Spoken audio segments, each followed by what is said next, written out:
Friends, I greet you in the precious name of our Lord and Savior, Jesus the Christ.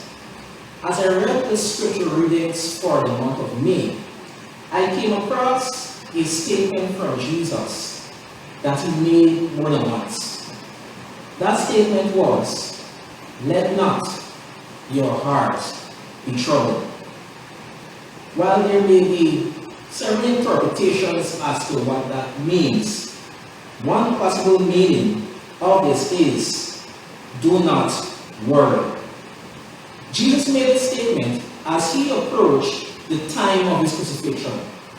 By this time, he had several conversations with his disciples, and much of those conversations worried them.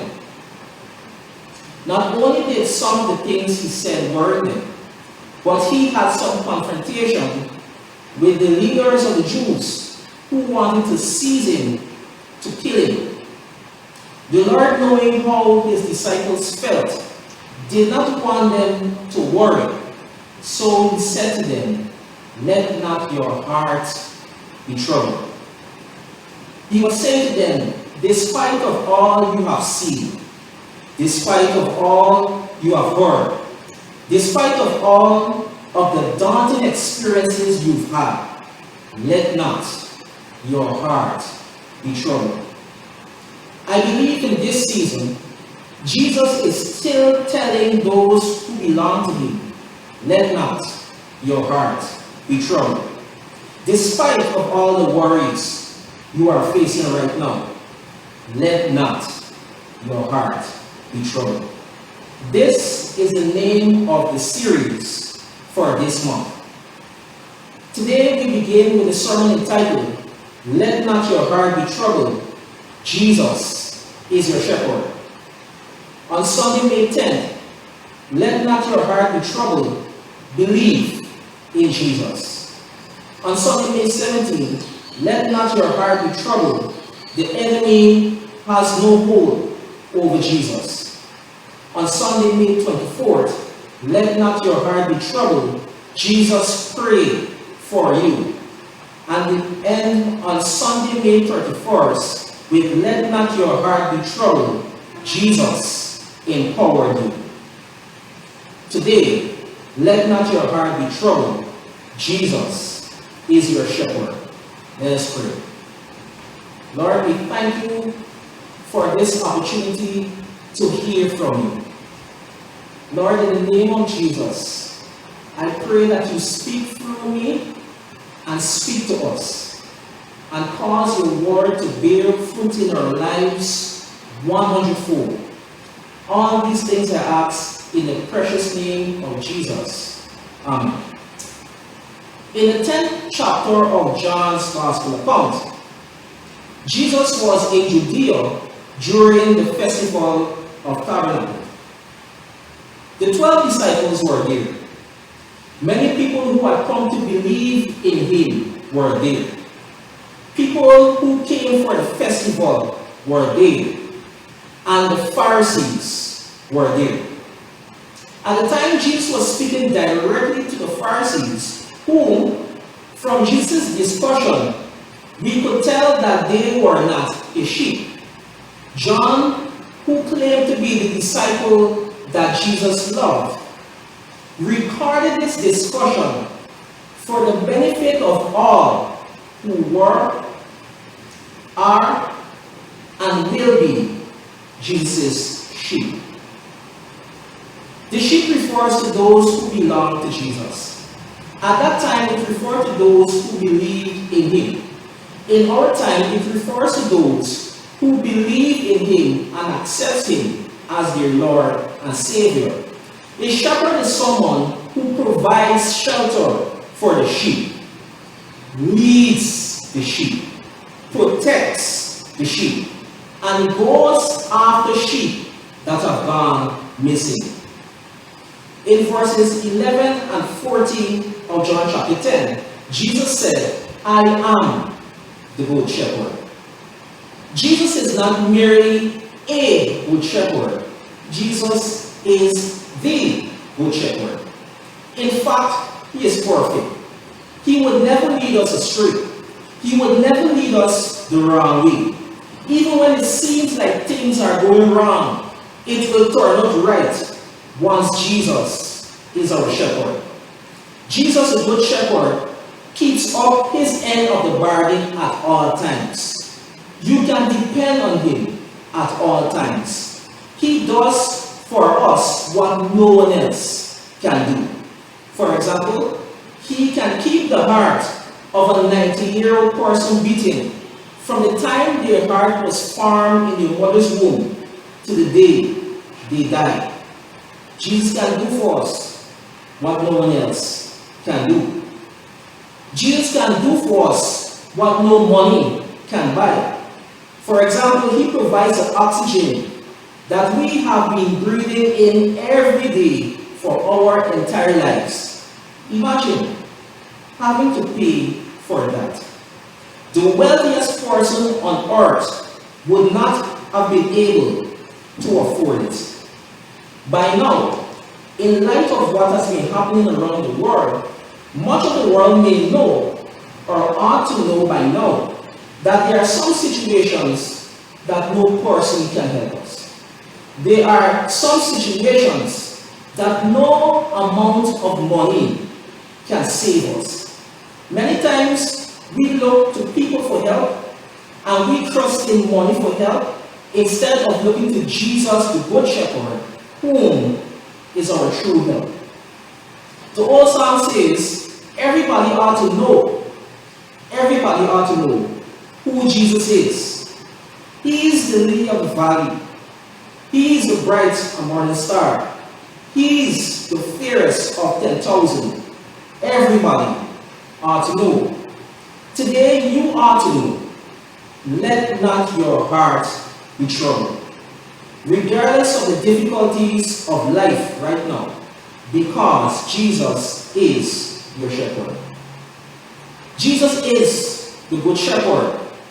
The question is, are we good sheep? Are we good sheep? I believe that the Lord caused John to record his words so that we would not only know that Jesus is a good shepherd, but so that we would also know how to be good sheep. Keeping in mind that the sheep refers to those who believe in Jesus and accept him as their Lord and Savior of their lives, there are three characteristics of good sheep. One, they know Jesus' voice. Two, they listen to Jesus. And three, they follow Jesus. One, they know Jesus' voice. Two, they listen to Jesus. And three, they follow Jesus. The first characteristic of good sheep is they know Jesus' voice. In verse 4, Jesus said that the sheep know his voice. Jesus made it clear in his discussion that the Pharisees did not know him and therefore were not his sheep. They did not know that he was the expected Messiah. They did not know that he was a Savior because they chose not to believe in him. The people who believe in him are sheep, and they will know his voice. I say that they will know his voice because you don't know someone's voice automatically. How do you know someone's voice? To know a person's voice is to be familiar with a person's voice. And to be familiar with a person's voice, you have to spend enough time with that person to become familiar with their voice. I remember my daughter Ernestine when she was about 2 years old. She would run to answer the phone whenever it rings. One day the phone rang and she ran and answered the phone. She told her mother that Tasha was on the phone.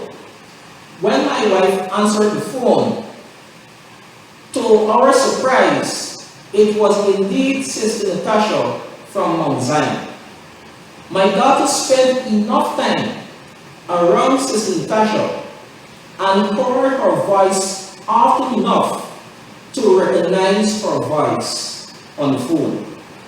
In the same way, we, the sheep, need to spend enough time with Jesus in order to know Jesus' voice. In the Garden of Gethsemane, when Jesus went to the disciples and found them sleeping, he asked if they could not watch with him for 1 hour. And he told them to watch and pray. In spending enough time with the Lord, in prayer and in reading our Bibles, we will recognize his voice. And we should try to do that. We should endeavor to do that for at least 1 hour each day. Many of us have more time now than ever before. We are not as busy as we usually are. Much of our time was not given to Jesus, who gave us all the time that we have. Now is the opportunity to develop a routine of spending quality time with Jesus, at least an hour a day, so that we will be able to recognize his voice. Because recognizing his voice or knowing his voice is a characteristic of a good sheep. One characteristic of good sheep is they know Jesus' voice. The second characteristic of good sheep is they listen to Jesus. They listen to Jesus. In verses 3 and 8, Jesus said, the sheep listen to his voice. All who have come before me are thieves and robbers, but the sheep have not listened to them. The sheep listen to the shepherd because they know the shepherd's voice. And they know the shepherd's voice because they spent enough time listening to the shepherd. The sheep who were the Jews did not listen to their leaders, including the Pharisees, because even though they were supposed to be shepherds or acting like shepherds, they were no good shepherds. In fact, they were not shepherds at all. When Jesus came, people believed in him. And as they spent time with him and listened to him, they recognized that he was indeed the Messiah. The sheep, after spending time with him, recognized that he was the shepherd. Now, listening involves hearing, but it is more than hearing. I can hear you when you speak to me, but my mind is somewhere else. So I hear you, but I am not paying attention to you. When I pay attention to you, I am not merely hearing you, but I am listening to you. We have to pay attention to what Jesus is saying. We have to take the time to listen to Jesus. Prayer is communication with God. To communicate involves both speaking and listening. Often when we pray, we do all the talking. And we don't give Jesus a chance to put in a word. Jesus wants to speak to us. And he wants to speak with us. But we have to allow him to do so. Part of the hour we spend in prayer can be reading and meditating on his word. When we spend the time with him and pay attention to what he is saying, like a good shepherd, he will guide us, he will direct us, and he will help us. Sometimes we don't listen when a person is speaking because they are not saying the words that we want to hear. Today, the Lord may be saying to you, stay home. However, you don't like spending so much time at home. You are not accustomed to it. So you go out even when it is not necessary to go out. And you expose yourself to the coronavirus and put your entire household at risk. We may not like everything Jesus, the Good Shepherd, says to us, but sheep listens to the shepherd. This is a characteristic of good sheep. They listen to Jesus. In order to follow, the sheep must listen to the shepherd.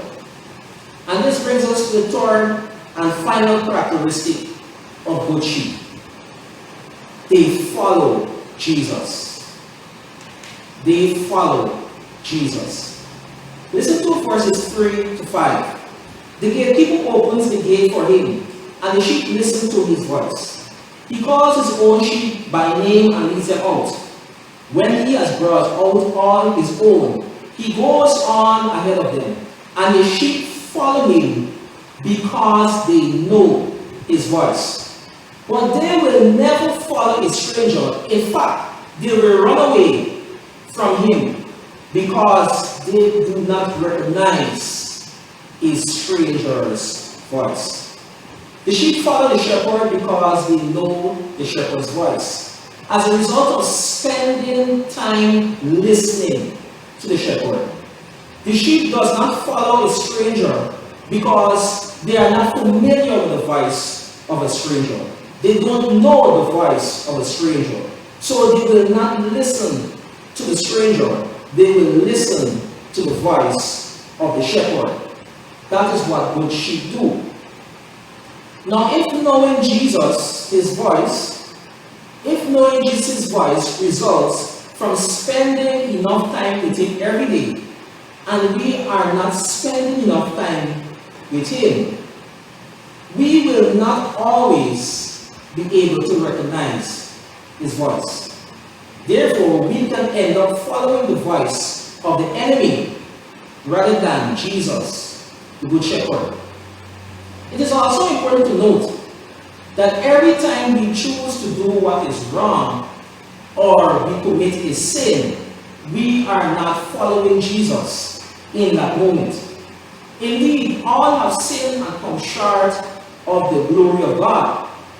But we have to be careful regarding the sin that we commit over and over and over again.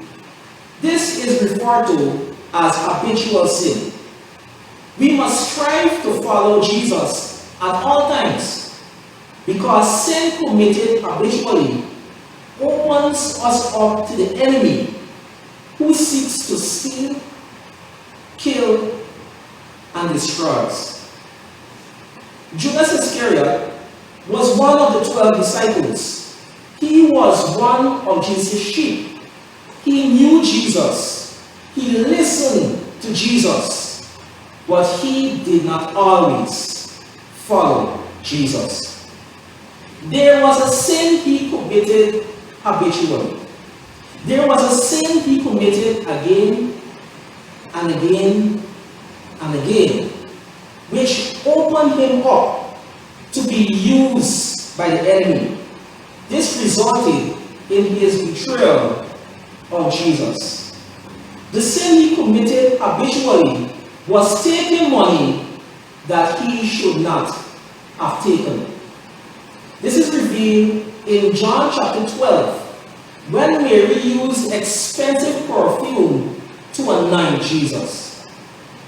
Verses 4 to 6 states, one of his disciples, Judas Iscariot, who was later to betray him, objected, "Why wasn't this perfume sold and the money given to the poor?" It was worth 1 year's wages. He did not say this because he cared for the poor, but because he was a thief. As keeper of the money bag, he used to help himself to what was put into it. So that is something that Judas did again and again and again. Now listen to the Gospel according to St. Luke, chapter 22, reading from verses 1 to 6. Now the festival of unleavened bread, called the Passover, was approaching. And the chief priests and the teachers of the law were looking for some way to get rid of Jesus, for they were afraid of the people. Then Satan entered Judas, called Iscariot, one of the 12, and Judas went to the chief priests and the officers of the temple guard and discussed with them how he might betray Jesus. They were delighted and agreed to give him money. He consented and watched for an opportunity to hand Jesus over to them when no crowd was present. Satan entered Judas because he opened up himself to the enemy through his habitual sin of taking money that he should not have taken. Again, he took money that he should not have taken, but this time to betray the Lord Jesus. Let us not be too hard on Judas though, because like him, we are sheep who have also been engaging in habitual sin. Unless we make a decision to follow Jesus at all times, which includes putting an end to our habitual sins, we too can open up ourselves to the enemy, whose job is to steal, kill, and destroy. We are not following Jesus every time we choose to commit sin, and some of the following are habitual sins. We are not following Jesus every time we choose to lie, and this includes those little white lies. It is still a lie, and it's still sin. We are not following Jesus when we choose to listen to music or watch movies with indecent language, even if it has a good storyline, even if it is 3/4 way into the movie, and then you hear the first curse word. To continue to watch the movie is not following Jesus in that moment. I know I'm not going to get any amens right now, but the Lord is speaking to us. The movies is one of the subtle ways in which the enemy have been working. A movie could be going good for a long time. Then there is suddenly some profanity, but we are unwilling to change the channel.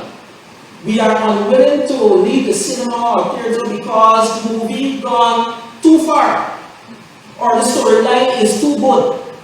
So we continue to watch as if the devil is our shepherd instead of the Lord Jesus. We are committing habitual sin when we continue to watch movies, read the books, watch television series and sitcoms, visit pornographic websites, and social media account profiles that causes us to sin again and again and again. Sometimes that which troubles our heart is not the circumstances of life, but the sin we continue to dwell in. From this sermon, you and I may realize that there are some sins that we have been committing over and over again. It is time to take this serious, because we may be opening ourselves up to the enemy. It is time to strive to be good sheep. Despite our shortcomings, Jesus is saying to us, let not your heart be troubled, because he is the good shepherd. He is saying to us, we confess our sins, He is faithful and just to forgive us our sins and to cleanse us of all unrighteousness. And He will help us to overcome our sins. Jesus is the Good Shepherd.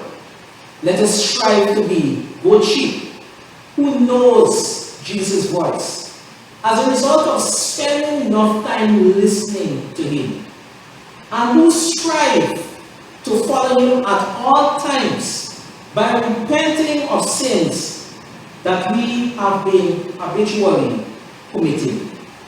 Let not your heart be troubled. Jesus is your shepherd. Now today the Lord has spoken to all of us. For all have sinned and come short of the glory of God. But thanks be to God that when we confess our sins, He forgives us. And He separates our sins from us as far as the east is from the west. He casts our sins into the sea of forgetfulness. But we have to identify, we have to spend time reflecting what sins have we been committing over and over again. And once we commit that to Jesus, the Good Shepherd, He will help us to overcome those sins. I invite you to pray with me as I pray not only for you, but as I pray for myself. Let us pray. Lord Jesus, today we recognize You as the Good Shepherd. You are the King of Kings. You are the Lord of Lords. You are the Lamb that John the Baptist spoke about will take away the sins of the world. And in this season of Easter, we remember that You went to the cross and You died for us so that our sins will be forgiven, so that whosoever believes in You would become yours, would be your sheep, would have eternal life. Lord, we come committing ourselves to You, and Lord, we come committing our secret sins to You, those sins that we have been committing over and over again. And Lord, we pray that You help us, Lord. For Lord, we cannot do it without Your help. We are nothing without You, Lord. We can't do anything without You. But we can do all things through You, Christ Jesus, who strengthens us. So we ask, Lord, that You help all of us. Help us, Your sheep. Lord, in our hearts we desire to be good sheep. And Lord, with Your help, from this time onward, we will be good sheep. And Lord God, we thank You, we honor You, we praise You. In the precious name of Jesus I pray.